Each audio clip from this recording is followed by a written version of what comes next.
Bonjour à tous, c'est parti pour cette vidéo. On va vous présenter la formule recherche V, une formule très utilisée en entreprise, très pratique, qui permet en fait, quand on a déjà les informations dans un tableau, par exemple ici, pour chaque vente, on a déjà des informations de sa date, son commercial, et puis plein d'informations.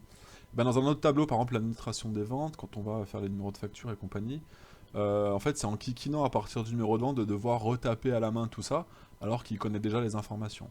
Donc l'idée c'est comment je vais pouvoir remplir ces cases-là à partir de ce numéro-là, en allant chercher directement le numéro qui est ici, puis qui me rapatrie ensuite les bonnes informations là-bas. Ça évite de retaper les informations, même si on les copie-colle bien souvent, ça prend du temps. Et surtout, si ensuite on les modifie d'un côté, notamment ici, ça risque de ne pas modifier de l'autre côté. Alors que là, ça va être en lien, donc en fait, on met toutes les informations à un endroit, et la base supplémentaire a plus qu'à aller repêcher les informations en fait, qui existent déjà dans une autre base. Donc pour ça, avant de vous faire sur l'autre base, je vais vous faire juste un mini tableau ici, pour vous montrer qu'à partir d'un numéro qu'on a ici, et ben automatiquement on va mettre des formules qui vont nous rapatrier les bonnes informations là. Alors la formule en question, vous avez compris, c'est la formule recherche V. Ok. Vous avez vu, elle ressemble à ça. Donc je vais vous la laisser là, pour qu'on sache de quoi on parle. Et quand on regarde comment elle est structurée, honnêtement, elle fait peur. Parce qu'on voit qu'il y a 4 arguments, même si le dernier est plus ou moins facultatif, on mettra toujours la même chose. Vous allez voir que les 3 premiers sont assez subtils, ils peuvent nous prendre beaucoup de temps de compréhension si on l'apprend tout seul. Alors, la première chose, c'est de rentrer la valeur cherchée. C'est-à-dire quelle est la clé, quel est l'indice unique qu'on va pouvoir retrouver dans le tableau pour être sûr qu'on tombe sur la bonne vente. Donc là, en l'occurrence, c'est le numéro de vente. Donc je lui dis d'abord, ce que tu cherches, c'est ce numéro de vente-là. Ce qu'il faut savoir, c'est que recherche V, ça veut dire recherche verticale. Donc ça veut bien dire que dans le tableau, il va chercher verticalement, d'accord, donc dans une colonne. Et une fois qu'il va trouver la clé qu'on vient de lui donner ici, et ben il va aller ensuite, horizontalement, chercher l'information qui concerne la bonne ligne. Donc en gros, on lui dit, tu cherches ça, point virgule, et ensuite on lui met la table matrice. Donc la table matrice, ça va être tout le tableau. Donc là, on pourrait prendre une partie du tableau ou pas. Moi, je vais prendre tout le tableau. Et en fait, l'idée, c'est que cette table matrice, elle contienne à la fois dans la première colonne la valeur cherchée, et ensuite dans les autres colonnes, les valeurs qu'on veut renvoyer. Attention, j'insiste sur la notion de première colonne, ici. Parce que si jamais votre numéro de vente, il n'est pas dans la première colonne, il ne le trouvera jamais. Parce que quand vous lui donnez la table matrice, lui, il regarde la première colonne de la table matrice, et il cherche ce qui a écrit valeur cherchée ici dans la première colonne. Donc c'est très important. Là, vous allez voir en fait que si je tape, enfin si je sélectionne tout mon tableau, il me met directement le nom du tableau qui s'appelle table vente. D'accord. Donc vous verrez à force avec l'expérience que en fait, si vous connaissez le nom de votre tableau, il n'y a plus qu'à taper tab. Et là, on voit tous mes tableaux qui sont dans mon fichier. Et ensuite, je sélectionne avec tabulation. Et donc là, hop, il me prend directement table des ventes. Et chance, ce que j'ai sélectionné, c'est bien la première colonne dans laquelle il y a ce que je cherche. Ensuite, point virgule. Et là, ce qu'il faut voir, c'est le numéro index colonne. C'est-à-dire que par rapport à ton tableau, il faut que tu lui dises quel est le numéro de la colonne que tu veux renvoyer. Donc ça n'a rien à voir avec les ABCD. En gros, moi ici, je veux lui renvoyer le client.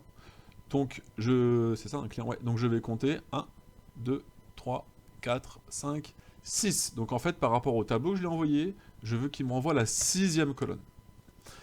Et enfin, le dernier argument, c'est vrai ou faux. En fait, c'est pour dire si tu veux exactement qu'il cherche le 00050 ou à peu près. En gros, si tu mets vrai et qu'il ne trouve pas le 50, il va trouver le plus proche. Donc s'il trouve le 49 ou le 51. Donc évidemment que nous, dans nos tableaux, on veut surtout pas d'approximatif, on veut du exact. Hein, donc on se met là, soit double-clic, soit tabulation, soit on écrit faux à la main. Ça marche aussi. Donc si je récapitule, en gros, il me dit, je vais aller chercher cette valeur-là, dans la première colonne de cette matrice-là, et ensuite, une fois que je trouve, sur la même ligne, je renvoie la 6e colonne. Donc en gros, là, il cherche, boum, il tombe sur le 0,50, et une fois qu'il a trouvé, il renvoie 1, 2, 3, 4, 5, 6. Donc là, quand je vais faire entrer, il est censé m'écrire Clinique Mania. Et ça fonctionne. Et donc vous allez voir que c'est à peu près la même chose ensuite pour le reste.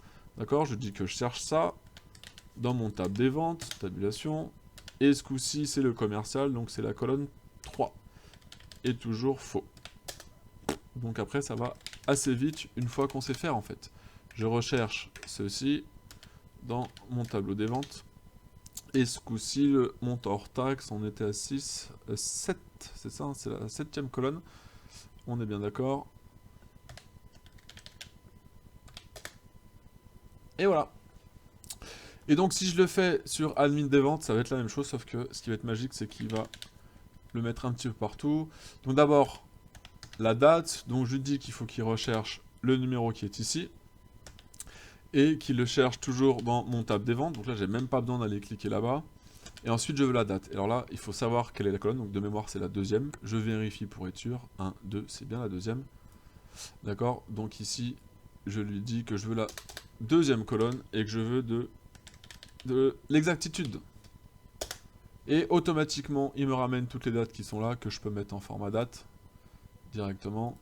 Et du coup, toutes les dates de facturation se calculent toutes seules parce que j'ai une formule fin de mois pour information. Si vous travaillez dans la comptabilité, on a des formules fin de mois qui, à partir d'une date, dit tu veux un mois après la dernière date du mois. En fait, c'est ce qu'on appelle les 30 jours fin de mois, 60 jours fin de mois. 30 jours c'est 1, 60 jours c'est 2. C'était une petite aparté. Voilà, et si je continue ici, on retrouve la même chose. Hein. Je cherche toujours ceci dans la première colonne de mon tableau des ventes. Et je renvoie le client, on avait dit que c'était la colonne 6. Hop là. Le commercial. En fait, je vous refais la même chose que j'ai fait là-bas, hein, que j'ai fait juste avant. Et donc, je recherche toujours ceci dans la table des ventes. Et je veux le 3. Et là, on en était à 7 de mémoire. On cherche ceci dans la première colonne perdue du table des ventes. Et je veux qu'il me renvoie la 7ème avec exactitude. Et voilà.